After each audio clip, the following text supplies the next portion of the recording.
Simplemente quiero decir que hay momentos en la vida en los que hay que ser capaces de ver la realidad, aunque la realidad no nos guste.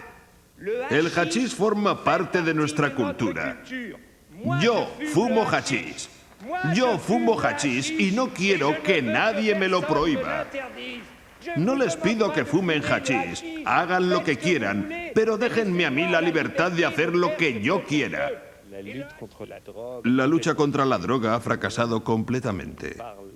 Hablamos de erradicar la droga, y de hecho la droga es un mercado formidable, en el que hay grupos mafiosos y organizaciones mafiosas que hacen fortunas con ella. Nuestras sociedades, debido a la prohibición, son incapaces de controlar el asunto. La droga a debate.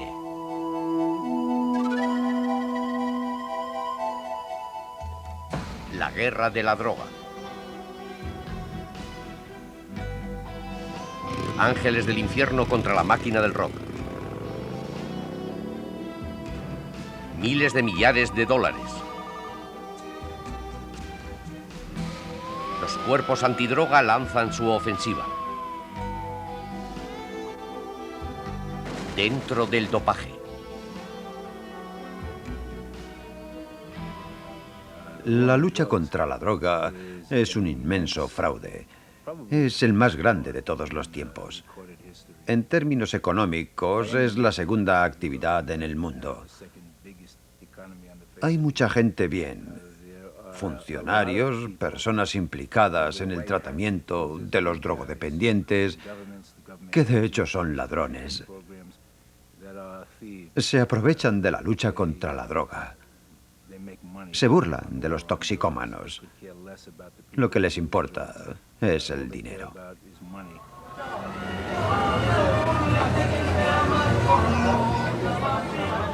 Comienza una nueva jornada para Colorado 37 en pleno corazón del feudo de uno de los cárteles de la droga más poderoso del mundo. Colorado 37 es el nombre en clave de un procurador de la República Colombiana encargado de los asuntos referidos al tráfico de estupefacientes. Como medida de protección, ustedes no verán su rostro y no escucharán su voz.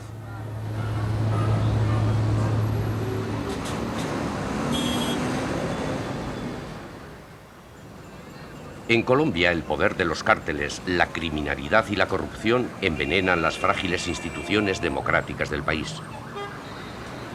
El gobierno colombiano, por iniciativa propia y bajo la constante presión de Washington, ha puesto en práctica medidas excepcionales. Colorado 37 arriesga cada día su vida para defender las leyes de su país. El octavo piso del Palacio de Justicia es un lugar que los habituales llaman el búnker. Es el centro neurálgico de la lucha judicial antidroga. Este lugar está a prueba de atentados terroristas. Los fiscales llevan sus dosieres en el secreto más absoluto. La justicia debe ocultarse para sobrevivir.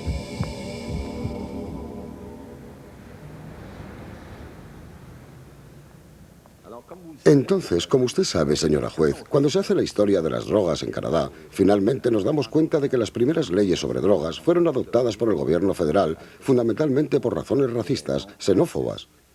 Me explico. En 1900 hubo una inmigración masiva de chinos, de orientales a occidente, a lo largo de la costa del Pacífico, principalmente en los Estados Unidos y después en Canadá. Algunos habían tomado la costumbre cultural de fumar opio. Entonces, tras su jornada laboral, iban a relajarse y fumaban su pipa de opio para dormirse. Pero Mackenzie King, bajo la presión de la línea de los moderados, realizó una encuesta y se escandalizó al descubrir que la ciudad había emitido permisos para la explotación de los fumaderos de opio. 15 días más tarde tuvimos la primera ley sobre el opio. Y la ley era extremadamente severa. Toda persona que tuviera un contacto con el opio era sospechosa de explotar un fumadero o de comerciar con opio. Era pues objeto de deportación. Así pues aprovechamos y nos deshicimos de los chinos. Así es como tuvimos la primera ley sobre drogas en Canadá. Más adelante, en 1911, añadimos la cocaína porque la cocaína era utilizada por los negros, los músicos negros principalmente.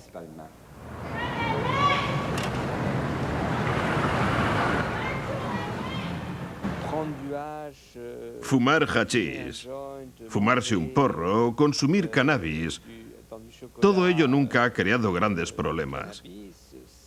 La gente es marchosa. A la gente le gusta. Es toda una dimensión de lo que llamamos drogas recreativas. Es como el alcohol. Así que no veo por qué debería estar prohibido. Pero mal utilizado puede hacer estragos lo mismo que el alcohol.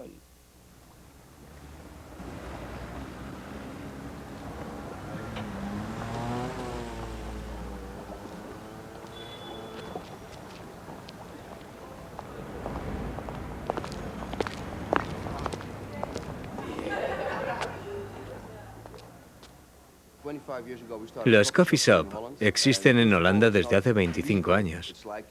Es ilegal, pero la policía los tolera y los controla. Es necesario seguir las normas. Entrada prohibida a los menores, prohibición de vender drogas duras, etc. Hay alrededor de 2.000 coffee shop en Holanda, 400 en Ámsterdam. Una vez al mes viene una brigada especial de la policía a efectuar un control general. Y así es como funciona el sistema aquí. ¿Vas a comprar? Sí, voy a comprarlo. Eso es. Sí, ¿cuánto vale? Un día estaba sentado en un coffee shop, hablando con alguien, cuando entró un americano. Los americanos siempre son los más cómicos en estos casos. Me pregunta, perdón, ¿puedo hacerte una pregunta? Sí, por supuesto. ¿Cuál es el procedimiento para comprar marihuana? Bueno, no tienes más que pedir el menú. ¿El menú? Y totalmente estupefacto recogió el menú para enseñárselo a sus amigos. Bien, como verás, aquí tenemos todo lo que se puede encontrar en este tipo de mercado. En el Greenhouse vendemos 24 tipos distintos de marihuana, tailandesa, jamaicana... Mira, acabo de seleccionar 5 muestras. Esta es muy suave, te pone marchoso. Esta tiene un gusto un poco brumoso, un super viaje, 15 florines el gramo. Y esta 13,5.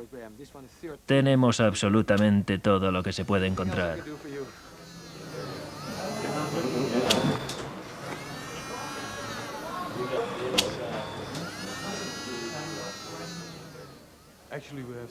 En la actualidad tenemos 2 negocios, Positronics y Sinsemilla Fan Club. Positronics vende el hardware y Fan Club vende el software. Positronics vende lámparas especialmente diseñadas para el cultivo de marihuana en interiores. También vende fertilizantes, tiestos, plantas, todo lo que necesites para cultivar en interiores. En Holanda se dan muestras de una gran tolerancia. En una verdadera democracia las personas gozan de su libertad sin abusar, para evitar el que haya que decirles, «Stop, has ido demasiado lejos».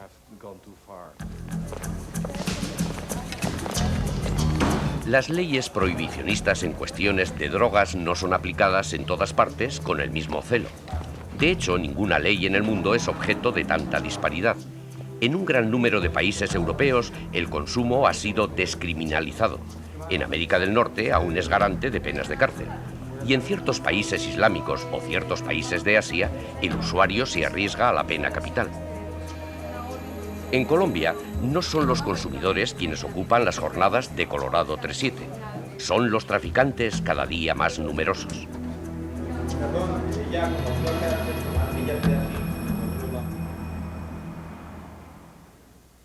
Si una persona ataca la integridad de otra persona por violación o por crimen, se da una violación de los derechos constitucionales de la persona. Una persona que posee un objeto, ya sea una planta o un lápiz o un vaso de agua, no viola los derechos constitucionales del otro. Si tenemos un código criminal, si tenemos un código penal, es para proteger la integridad de la persona humana y el derecho de propiedad de los individuos. Pero si una persona no viola los derechos constitucionales del otro, ¿por qué habría que tratarle como a un criminal?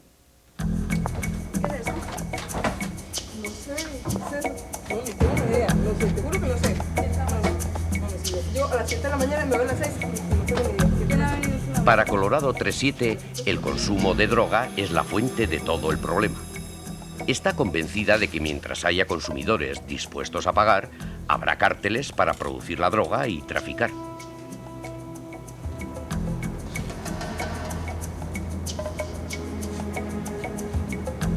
Esto es coca, doctor. Cocaína. ¿Y eso cómo llegó acá? Realmente me sorprende porque no había llegado a ver tantas cosas de esas. En Colombia se estima en 300.000 el número de personas que trabaja directa o indirectamente para los cárteles de la droga. Es decir, una persona de cada 30.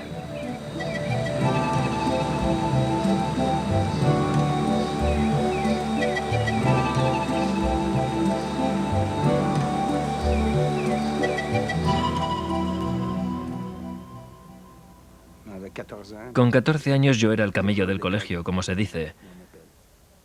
Al principio yo consumía, pero muy poco. Yo simulaba consumir mucho. Era un engaño que me habían ordenado. Mi camello me dijo que era mejor hacer consumir a los demás que consumir uno mismo. Ya sabes, era más rentable. Y como era un poco mi ídolo, mi modelo en ese momento, me hice a la idea. E hice consumir a todo el mundo de manera bastante grotesca, también porque me rentaba. Algo que comprendí cada vez que lo hacía. Vendía una pastilla de ácido que me costaba 1 piastra. Yo la vendía a 2 piastras y ganaba 1 piastra. Y al final mi dinero se multiplicaba, se remultiplicaba y se remultiplicaba. Justo eso, lo que a mí me interesaba, era el dinero, el poder que me daba el dinero que yo hacía a través de la venta de droga. Inmediatamente me identifiqué como un criminal en potencia.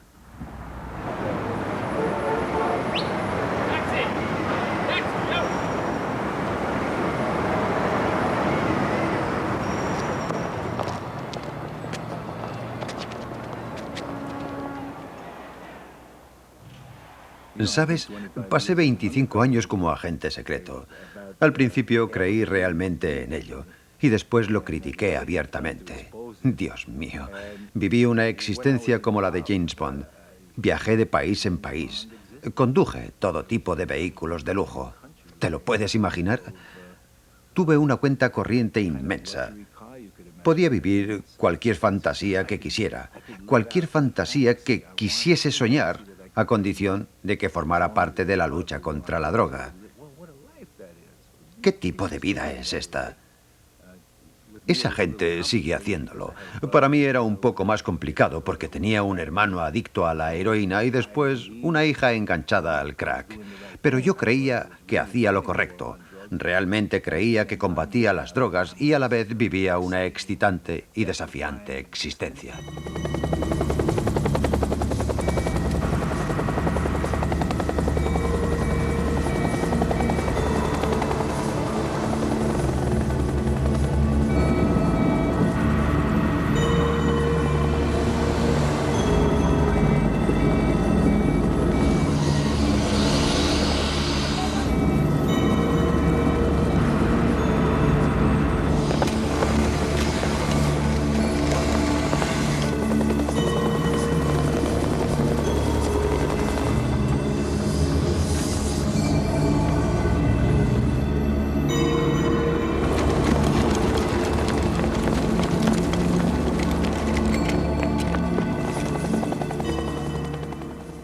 Tras la evolución de la ley sobre estupefacientes desde 1911 hasta 1996, siempre se ha asistido a un aumento de los poderes policiales.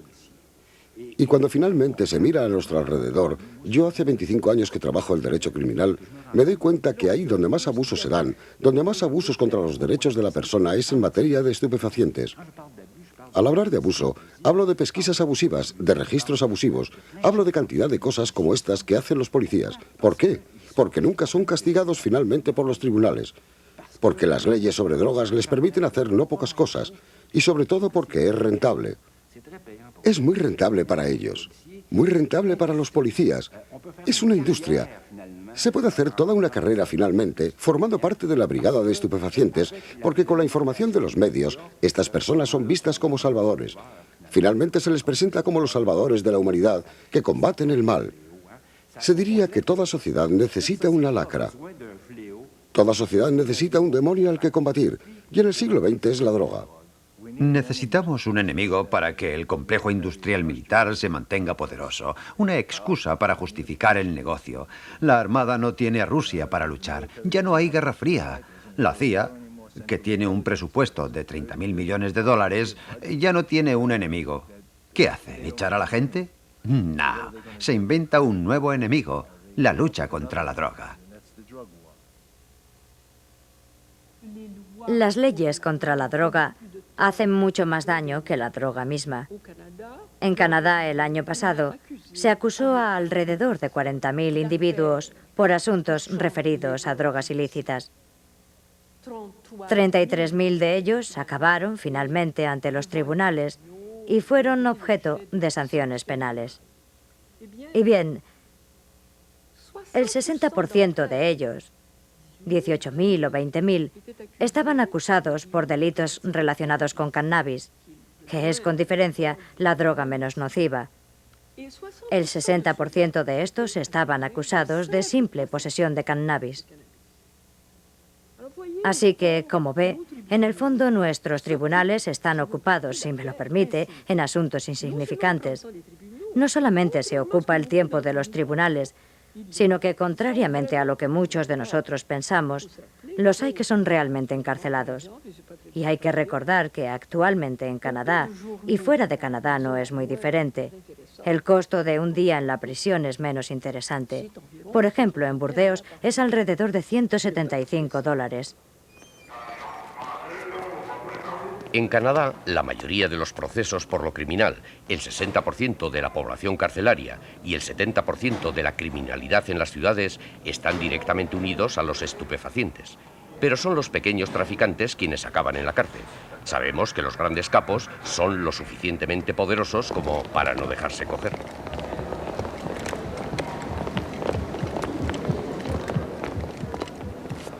En Colombia, los cárteles amenazan al sistema judicial mismo. El número de magistrados asesinados es incontable. Para poner fin a esta masacre, el Estado colombiano se ha visto obligado a poner en marcha un sistema de justicia anónima llamada la justicia sin rostro.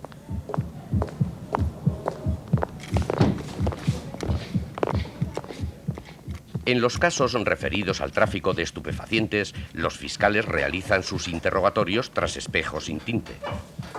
El acusado jamás conocerá el nombre de aquellos que le han denunciado, detenido, juzgado y condenado.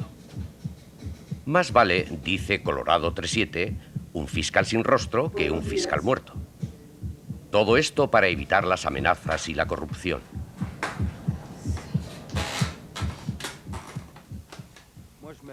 A mí, en un momento dado, me detienen.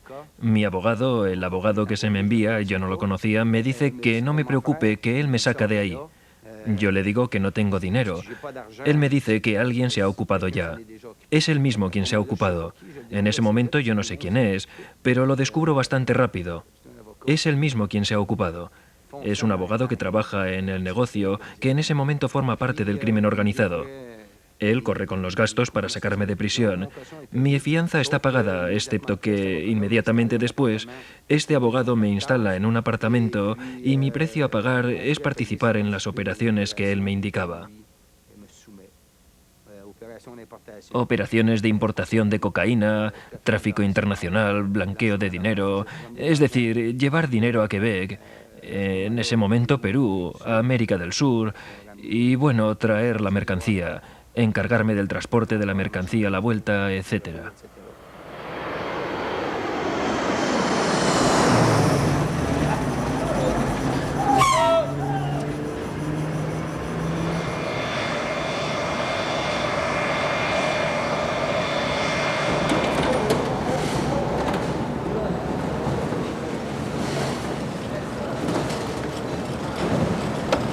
Este es el centro de control del sistema de circuito cerrado de televisión de la base de Aerolíneas Tampa ubicada en la ciudad de Santa Fe de Bogotá.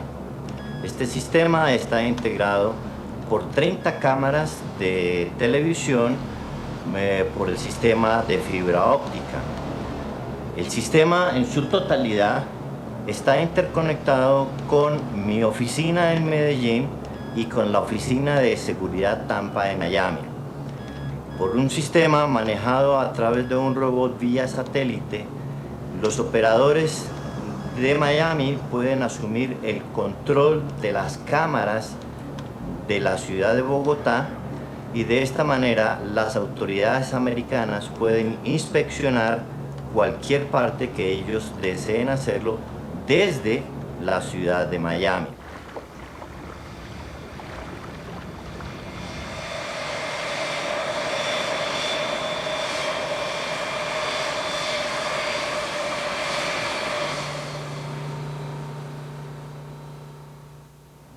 La imagen que acabáis de ver a través de rayos X es exactamente lo que vamos a ver ahora. Una caja de flores, exactamente con rosas. En la caja de flores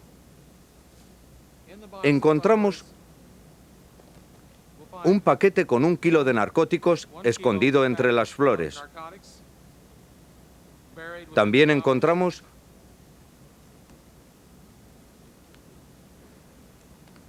un tubo de PVC cargado con narcóticos.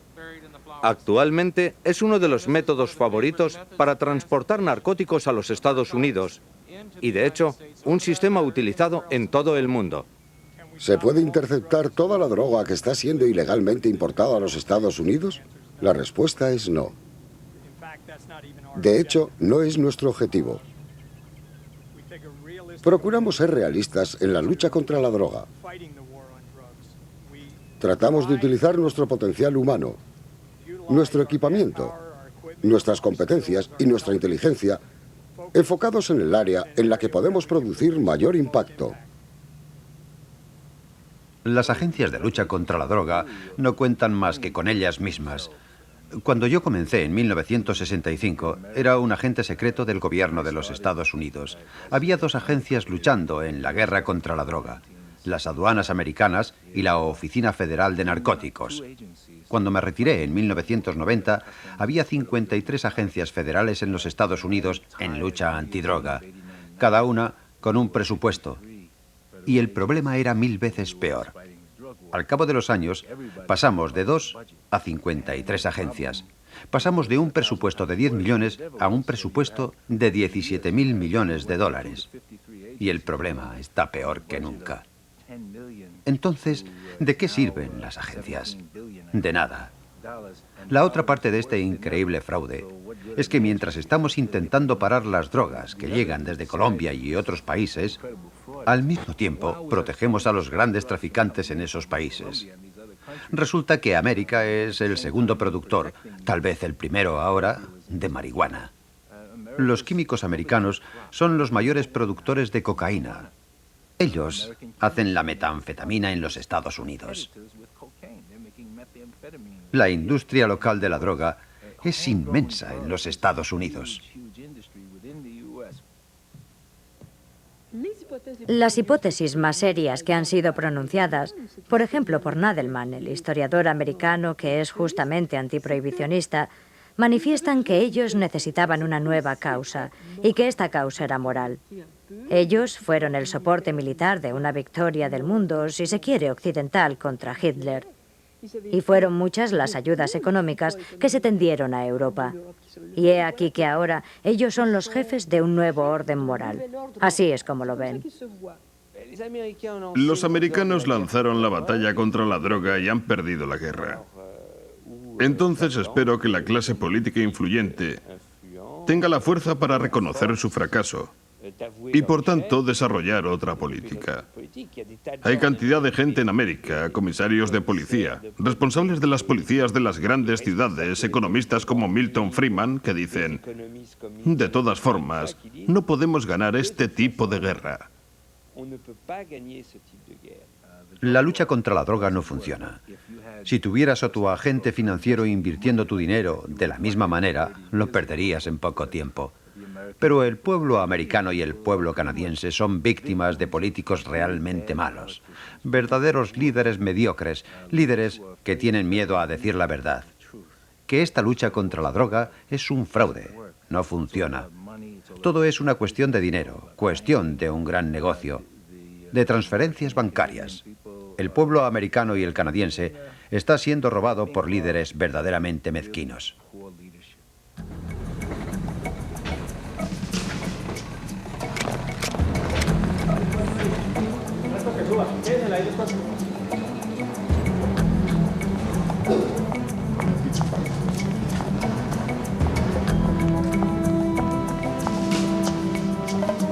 En primer término, quiero afirmar que los Estados Unidos no luchan contra la droga, sino por la guerra a las drogas. Indudablemente, las drogas son una disculpa de intervencionismo de los Estados Unidos. Primero, para el efecto de los intereses militares, para el efecto de los intereses armamentistas, para el efecto de los intereses mercenarios. En segundo lugar, indudablemente la DEA y la CIA, sin guerra a las drogas, perderían su razón de ser y una enorme burocracia internacional quedaría sencillamente sin trabajo. En tercer lugar, es la mejor disculpa para ellos intervenir, chantajear, amenazar permanentemente a Colombia, amenazando a sus presidentes, amenazando a sus congresistas, amenazando a su pueblo, exigiendo medidas judiciales que ni siquiera serían capaces de proponer al interior de su propio territorio.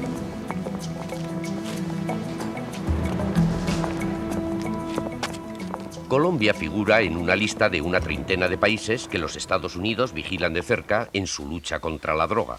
A los que satisfacen las exigencias de los americanos les corresponde un diploma de buena conducta, la certificación.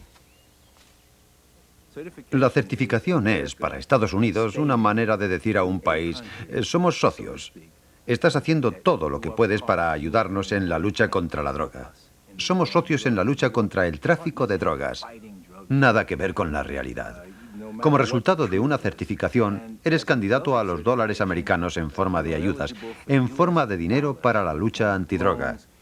Consigues dinero. La certificación se traduce en dinero, en concesiones comerciales.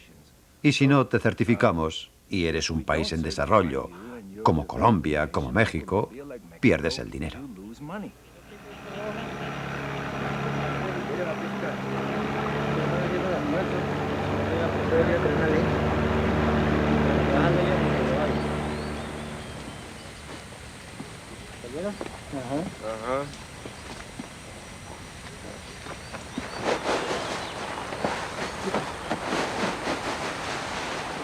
Pues, ¿qué te digo? No es muy rentable.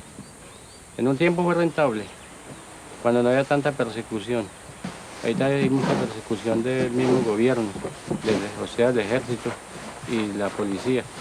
Entonces, ya uno lo que trabaja, lo que hace, es apenas para el sustento de uno. O sea que no es rentable. Para que se diga, para que sea para uno volverse millonario como muchos creen, no es rentable.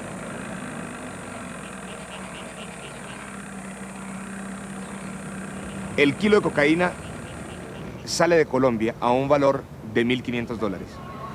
Cuando llega a los Estados Unidos, el narcotraficante colombiano recibe entre 15 y 20.000 dólares.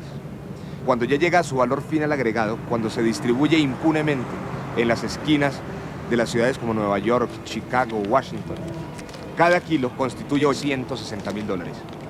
Es decir, que solamente el 11% de ese valor global del negocio de la droga retorna a Colombia y el resto, el 89%, se queda en los Estados Unidos. Algunos analistas sobre el tema establecen que el mercado de las drogas, que es un mercado muy difícil de medir por ilegal, puede ascender entre 200.000 millones y 500.000 millones de dólares. Si a esto le mezclamos que por cada 1.000 millones de dólares, dicen los expertos, se producen 50.000 empleos en los Estados Unidos, son 10 millones de empleos los que estaríamos subsidiando a partir de ese dinero que gira y circula libremente en la economía norteamericana.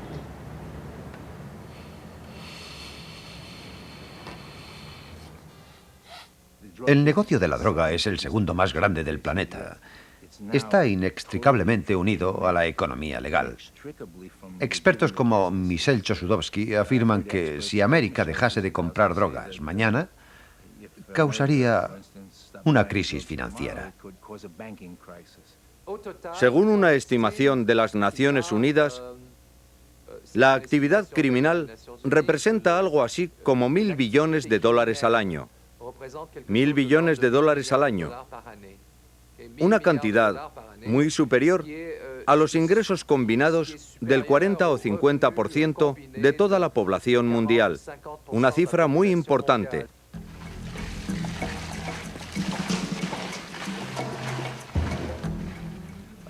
Esta estimación resulta únicamente de los comercios clásicos del crimen organizado, como casas de juego, droga, prostitución, casas de cambio ilegales, etc. Pero esto sin tener en cuenta el hecho de que las organizaciones criminales también invierten en el sector bancario, en el sector inmobiliario o bien en el sector industrial. También suelen comprar compañías telefónicas.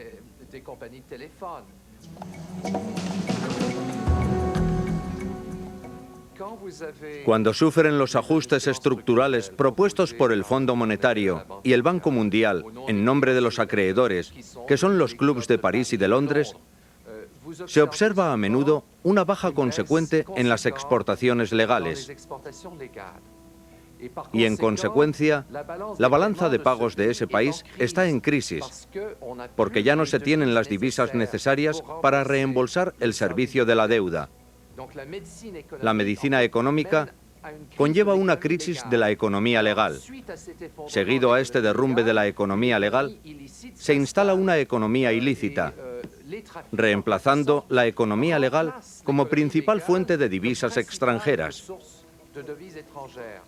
Las instituciones financieras cierran los ojos ante este proceso, porque en la medida en que la deuda es pagada, no hacen ninguna distinción entre dinero limpio y dinero sucio, con lo cual llegamos a la conclusión de que el dinero es el dinero, sea cual sea su origen.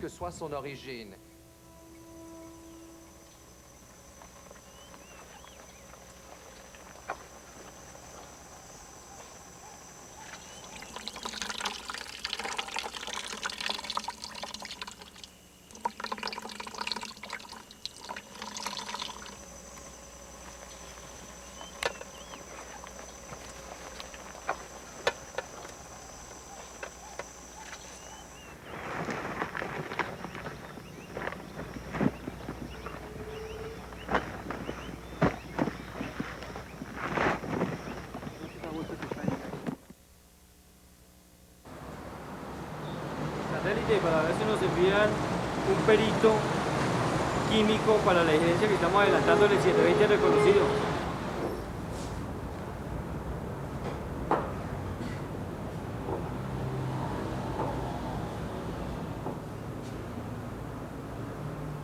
En la fabricación de la cocaína son utilizados una veintena de productos químicos.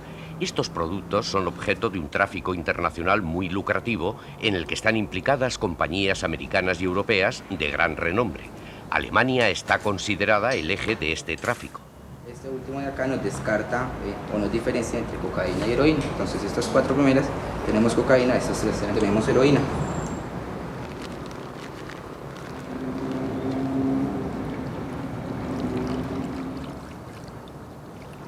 En Colombia se quema sistemáticamente la droga para evitar que vuelva a ser puesta en circulación por miembros de la Brigada de Estupefacientes.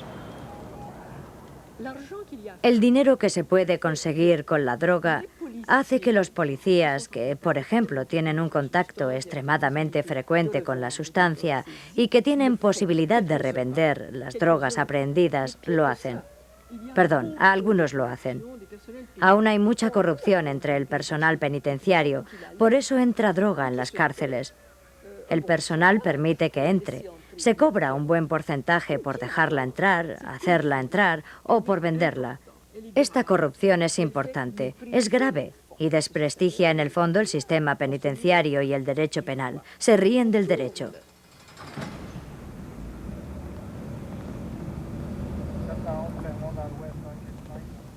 Cuantos más reglamentos hay, cuantas más leyes hay, más abogados son necesarios. Es por esto por lo que generalmente mis colegas criminalistas o mis colegas abogados no ven realmente con muy buen ojo la legalización de las drogas, porque esto les quitaría tal vez el 50% de su negocio.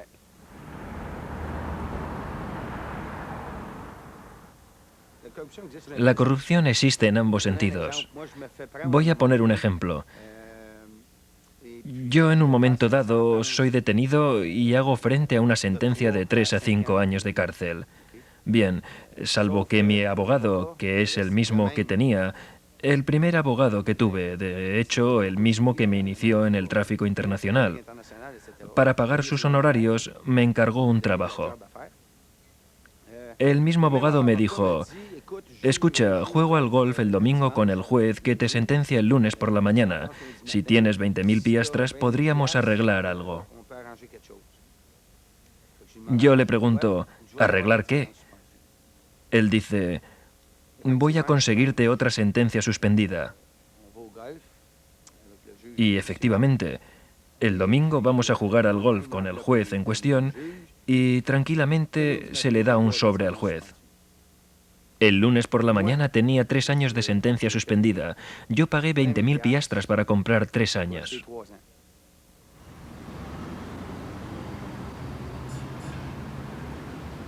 Los truhanes se han convertido en maestros contando historias, y a veces es difícil distinguir entre la verdad y la ficción. Pero una cosa es segura: en el mundo de la droga, la realidad supera ampliamente la más elaborada de las ficciones. Me fui a trabajar en una factoría y allí me relacioné con un señor que me ofreció cosas muy buenas, un salario muy bueno, y yo dije, pues aquí está él para sacar a mis hijos adelante. Yo dije, pues voy a ir a cocinarle a muchos señores, me voy y voy a tener una buena entrada para mantener a mis hijos. Ya estando ahí fue que llegó antinarcóticos, bueno, y eso se inundó ahí esa finca de periodistas norteamericanos. Ya me vi enrolada con la justicia, enredada ahí en un rollo muy maluco, porque ya era triste. Ya eso me separaba de mis hijos y yo no sabía por cuánto tiempo iba a ser. Bueno, la sorpresa cuando salí de la cárcel fue encontrar a John Edgar metido en sicariato. De pronto ustedes no me entienden bien qué es la palabra oficina, pero estos señores del cartel fueron montando oficinas donde colocaban a los muchachos jóvenes con ganas de plata a meterlos a comprar armas, cargar droga, llevar mensajes o a liquidar los agentes de policía, que entre otras cosas de eso se encargaban eran esas oficinas. Él murió en uno de los famosos trabajos que les encargan por oficina. Se fue a un trabajo de esos. Y no regresó a la casa, lo mataron en un trabajito.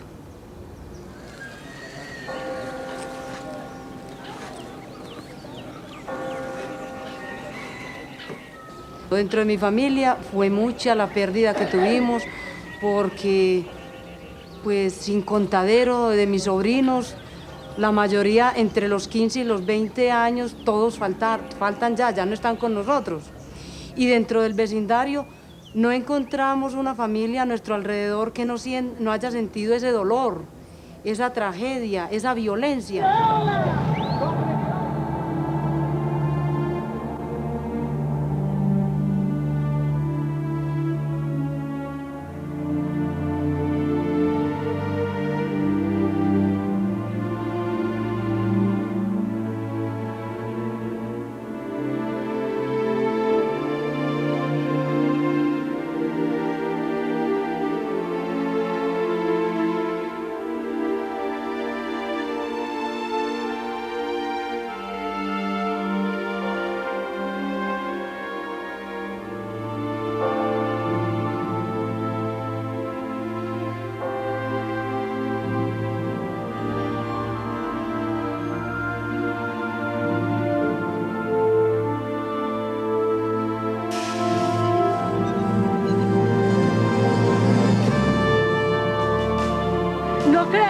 No crean en ningún momento que porque Pablo Escobar fue asesinado vilmente se va a acabar la violencia en Colombia. No sean ilusos. ¿El tráfico de drogas se acaba, el narcoterrorismo se acaba? ¿Usted cree que el tráfico de drogas se acabe y que el narcoterrorismo se acabe con la muerte de Pablo Escobar? Sea honesta, contéstelo usted.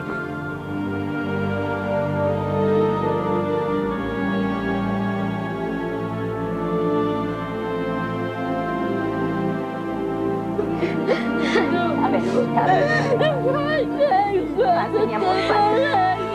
Pase, mi amor, pase.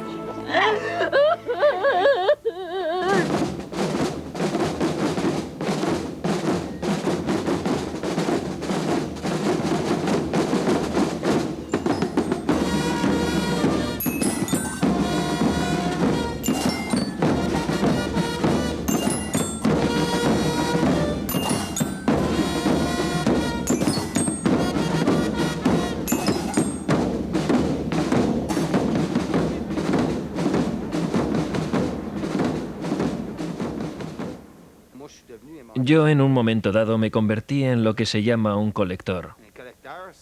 Un colector es aquel que va a saldar las deudas de la droga, la persona que debe 10.000, la persona que debe 15.000, que debe 20.000, alguien que funciona en un frente, que se dice.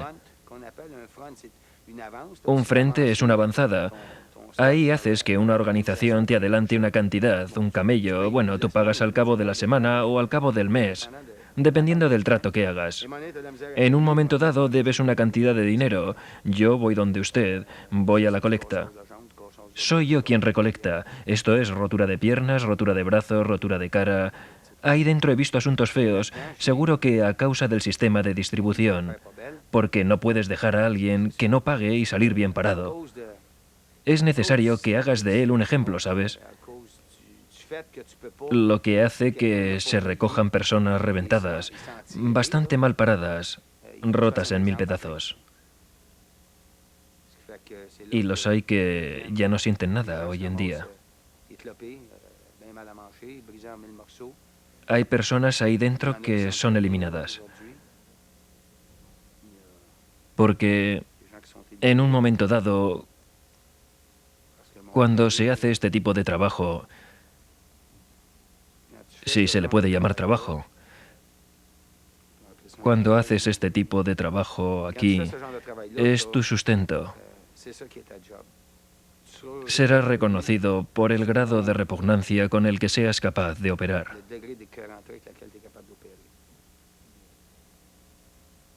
El poder del dinero conduce a eso. Yo he estado. Es difícil para mí hablar de esto. Me molesta un poco.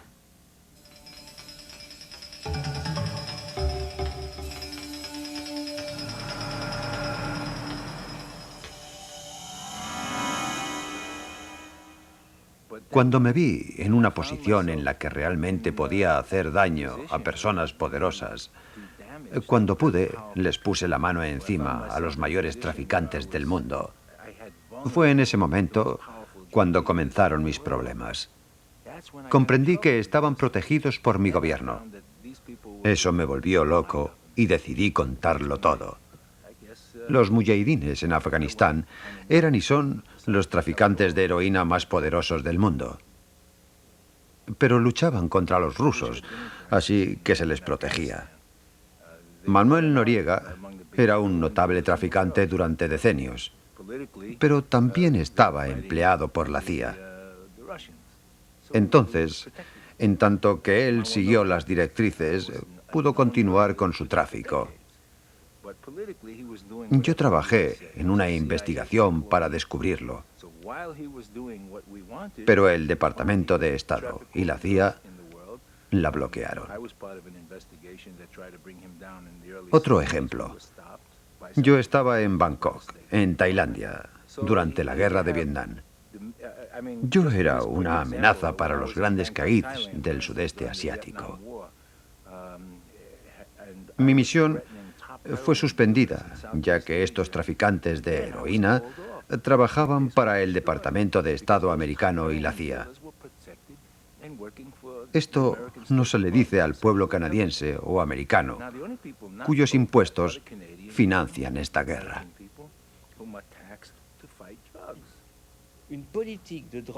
Una política de droga bien llevada es una política de seguridad ciudadana. Yo también tengo hijos, conozco jóvenes. No quiero que estén envueltos en ello, que vivan en ciudades en las que se tiene miedo a salir.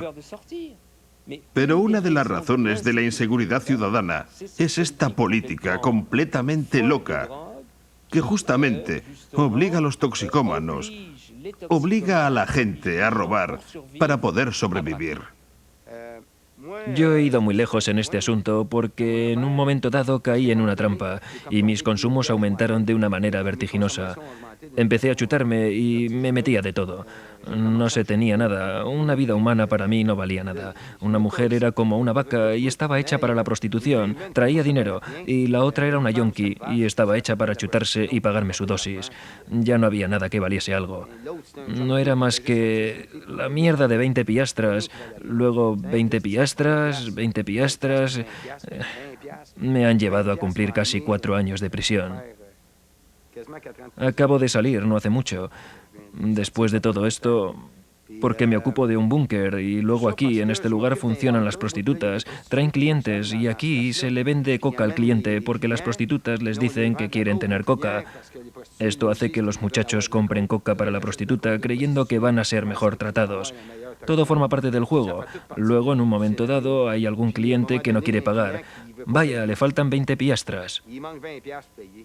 Yo soy quien se ocupa de eso en este lugar. Luego son dos, en un momento dado, que se pelean y no puedo dejarme ganar porque aquí están todas las chicas. Y soy yo quien está pillado en mi juego. No puedo hacer otra cosa más que reaccionar. No puedo dejarles marchar. Así hice crujir a uno en el segundo piso. Y luego a otro. No podía con él a golpes en la cara y saqué un machete y le golpeé con él encima para cortarle la cabeza y levantó el brazo y le seccioné el brazo por 20 piastras. Sobre la droga se pueden hacer grandes discursos. Se habla de muerte. Hay decenas de miles de muertos en Europa a causa de accidentes de tráfico. ¿Vamos a prohibir andar en coche? Hay decenas de miles de muertos que se matan con el alcohol. ¿Vamos a prohibir el alcohol? Incluso hay personas que se asfixian haciendo el amor. ¿Vamos a prohibir hacer el amor? Tengamos el coraje de estar por delante de la historia y no siempre a remolque de la historia. Por eso yo estoy por una reglamentación nueva que rompa el mercado. Luego, esta nueva reglamentación consistiría primero en volver legal la utilización con ciertas reglas de drogas suaves, como el hachís, el cannabis, considerarlas como algo similar al alcohol, lógicamente con sus normas, como la prohibición de venta a menores, etc. Para romper el mercado es necesario que la calidad vendida sea buena. Se basaría en un control estatal de la calidad. Y por otra parte, estoy por toda una política de protección de la salud,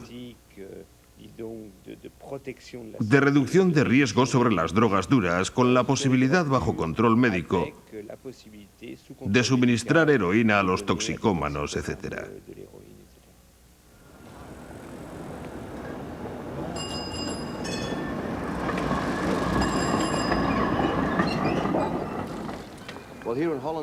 Tras 25 años de tolerancia con el cannabis, Holanda tiene la tasa más baja de consumo de drogas duras y la tasa más baja de hepatitis y de sida.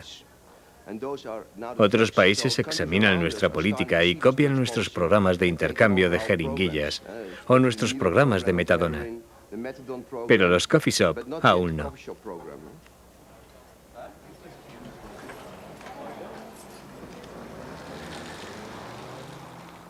Mi cuerpo me pertenece y tengo el derecho a hacer con él lo que yo quiera.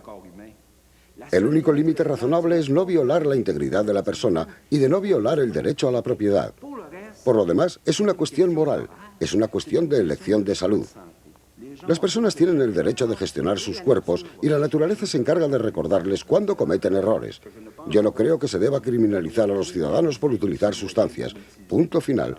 Esto es lo que digo. Hay otros medios para solucionar estos problemas. Es un problema de salud, un problema moral, pero lo que no es un problema policial.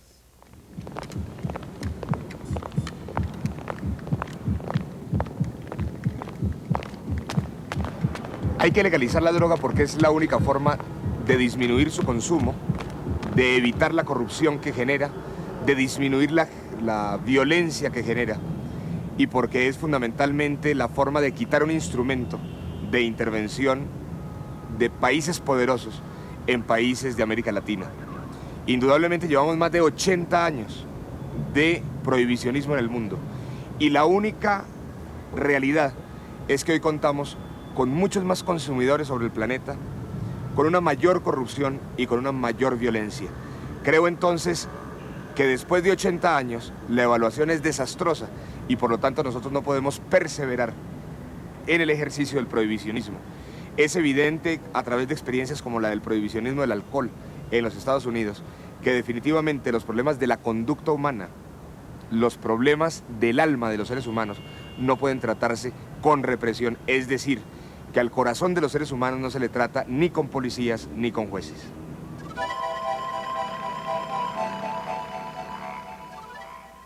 Paremos la mentira.